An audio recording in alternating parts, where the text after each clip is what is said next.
Oh my god, I am so close to finishing the book. I don't know if I'm going to do it. So today is Wednesday. I am on like 100 and... No. What am I talking about? No, I'm on 270 something? I think, yeah, 270 something. And the book's about like... No, 370 something. God, get it right. 370 something. The book is 400 and a bit long. I'm so close to finishing it, but I've only got 2 days left of work. So I've got tomorrow and then I've got Saturday. So I don't really know. I've been working out and I've roughly been averaging about 40 pages, give or take, when at work. So it just depends like, sort of like what I'm having for lunch and, you know, if I have to get up and like put stuff in and out the microwave or just like clean up my bits. So in theory it's doable. I don't know if it is because I really want to get it done by Saturday so I can finish this video for Saturday and it can be up on Monday. I don't have to have a week in between. Look at how little I have left. Like, come on. I managed to read another 40 pages, no, 20 pages, 20, 30 pages yesterday, so hopefully I can do this by Saturday. But part of that book is the next bit. It's either the next book or it's got the first few chapters from the novellas, so hopefully I can do that. Hi, happy Easter weekend, happy Monday, happy bank holiday. Whatever you do. So today we are going to be finally properly talking about the much loved, the much hyped, the ever adored Throne of Glass by Sarah J Maas. So I say Maas, I don't know why, I know it's Moss, but instinct tells me to say Maas. So I may slip into doing that. Along with Kale, instinct tells me to say coal. Like when I read it, I read coal as in like a piece of coal, so C-O-A-L. But I know it's Kale, but I may just slip between doing both. So I finally finished it. I actually managed to plow through it, I think on Thursday, I think it was, I finished it.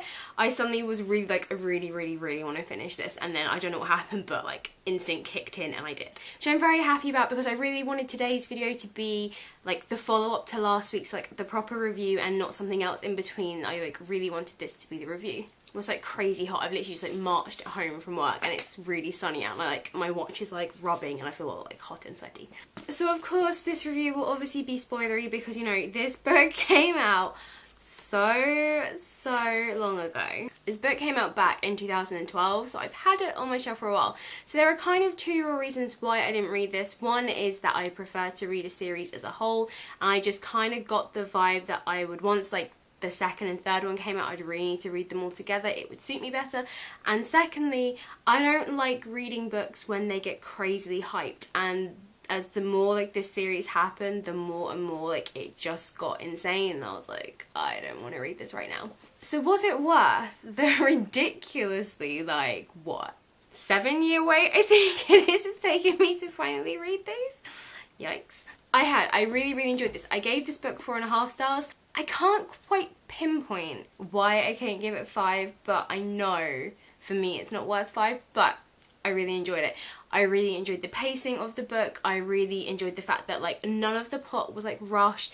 Extra bits were being added to it, you know, like you have the whole fae and the whole fantasy side of things like really coming into it partway through the book, but that being just like a small thread that's clearly going to lead to something bigger, and then towards the end when there's the proper duel, it really all comes together. And so what I love was that I just didn't feel like it wasn't just thrown together and it didn't feel like wrong and out of place. Like all of the timings felt really right. So you had your main story, which was Selena competing against the other assassins and the other thieves and the other basically ne'er-do-wells to be the king's champion, and that is your main whole solid plot. And then from that plot you then get the other bits. You get her relationships with people, you get the whole general politics of the kingdom and what the king is up to. What I did really love, which I didn't expect, was that we were gonna have point of views from other people. So we had Kale's and we had Dorian's, which was fine, I thought that. And then we started to get, then we got like, I want to say Caitlin, that snooty bitch with the headaches, her. Like you kept like having her, then you had her point of view and then the Dukes and the King, and I really loved that we were getting other people's point of views because you were kind of a bit like Dan Brown, you're seeing the story from other aspects and you're trying to piece how they fit in to what you already know, and I love that about a book because you maybe gain more information than they know and you're trying to figure it out before they can. So I love all that stuff. makes me very happy. Yeah, I really like how it came together at the end with the duel. It was just cool. I love the fact that they were all being picked off slowly one by one, but no one really seemed that worried about it. Not really, when they really should have been. So for me, aside from like the pacing and the plotting and how I really loved it, the main important thing to me was Selena and her relationships with other people. Because from reading the novellas, it is very clear that, you know, being brought up to be the heir to, you know, the assassin kingdom that was it going to be, you know, she was raised as these other assassins are your competitors, and once you're at the top, they will try and take you down, or take you down before you can get them. Which is why, you know, she never got on with Sam to begin with, because they weren't equals, they were competitors for the throne. So for me, it was really important to see Selena having relationships, and in the novellas we saw sneak bits of that, and then obviously she had her relationship with Sam, she had a relationship with the healer and the guy from the desert. But for me, that was really important, because Selena's interaction with people is, you know, kill them, to use them whatever way she can, find out information and to kill them. She's not someone who has grown up to make friends, she's grown up to kill.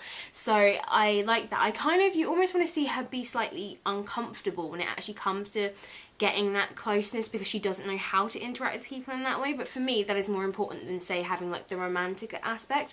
So obviously we have our triangle, which, you know, was kind of like obvious when the characters started being introduced. For me, I am probably Team Kale.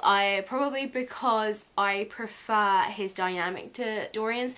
I do love it. It's nice that, you know, Dorian saw her for more than what she is, but I love seeing it from Cole. See, I'm really doing it. Cole's side of her breaking down those, because he is looking at her like she's a deadly weapon. She may only be 17 and she may look adorable and she may, you know, laugh at stupid things and make jokes and be snarky, but at the end of the day, she's just like a caged animal waiting to pick her way out. Whereas I feel like Dorian was just kind of like ignored that fact, and I didn't like that. I feel like he just somehow went straight to the romance, whereas I prefer with Kale, it was more of a gradual thing, and slowly his walls became down and he would see other things, but in the back of his mind he was always like, she can still cut a bit. But again, for me, like right now, like as happy as I am, the romantic side of it wasn't like the driving force of this book.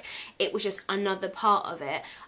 For me, because I do love like a bit of romance, don't get me wrong, but I don't like it when it overshadows everything else. So for me, it was just nicer to see her being with people and creating friendships like she did with the princess, but then also thinking actually maybe, like, you know, that she's gonna try and kill us all. So there's so much happening, there's so much intrigue happening, and so we're now at a point where it's basically she now is gonna have to do her 4 years of servitude to the king in order to win her freedom, and that is the height, kind of like that is the goal. So with like the next books going forward, I am going to kind of be expecting this forbidden romance with Dorian. I mean, she has, what the hell are my neighbours doing? She has like cut ties with him and said, you know, I am his champion now, you know, come on, like when my 4 years are up, I'm out of here, I'm not sticking around, I want my life, you know, I've always been someone's property.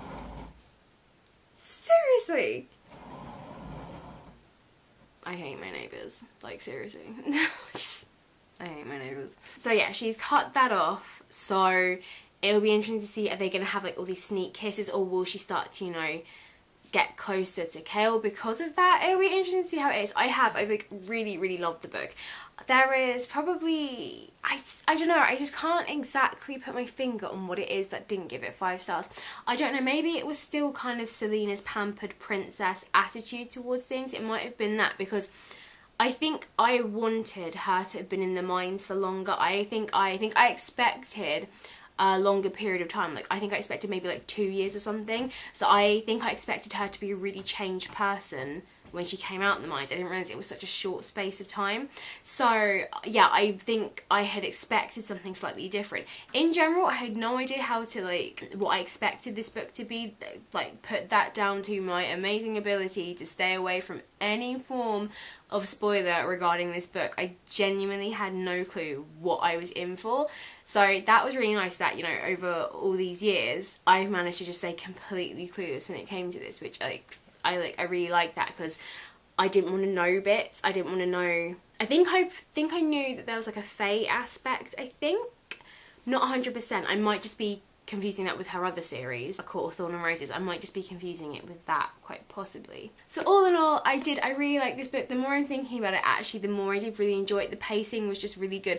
I can tell already that this book will break me. The novellas broke me. So I can tell this series will definitely get me, especially as the more relationships she develops, and I love it. It's just so nice being, even though they've been out for ages, just being completely blind and not knowing where things are going. So I'm really looking forward to picking up Crown of Midnight, and yeah, just seeing where this story goes. I definitely really now want to finish like this series this year. I was thinking to myself I probably won't, but now I'm really like, I really want to, because I want to do more of these kind of like sort of the reading vlogs of getting my reactions and thoughts like whilst I'm reading it, and then finishing off with the book review. So please comment below if you, like me, have waited quite a while to read this. Like, did you read this like in more recent years, or were you like from the get-go like straight on it and you followed the series like as it has gone? If you enjoyed this video, then please smash that like button and show me your thumbs. Your support means the world to me. And of course, like I said, comment about anything. It doesn't even have to be even related to Throne of Glass, I don't care.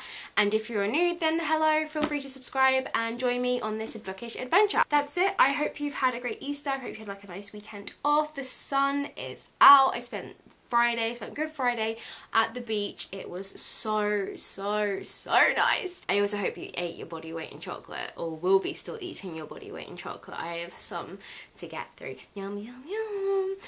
I'm loving it at the moment with this weather. Yes, it was horrible to trudge back in the sun in my work uniform, but it is just so nice to be reminded, oh my god, like summer will exist one day. So I hope you enjoy your day, and I hope you have a great week, and I will see you next week. Bye.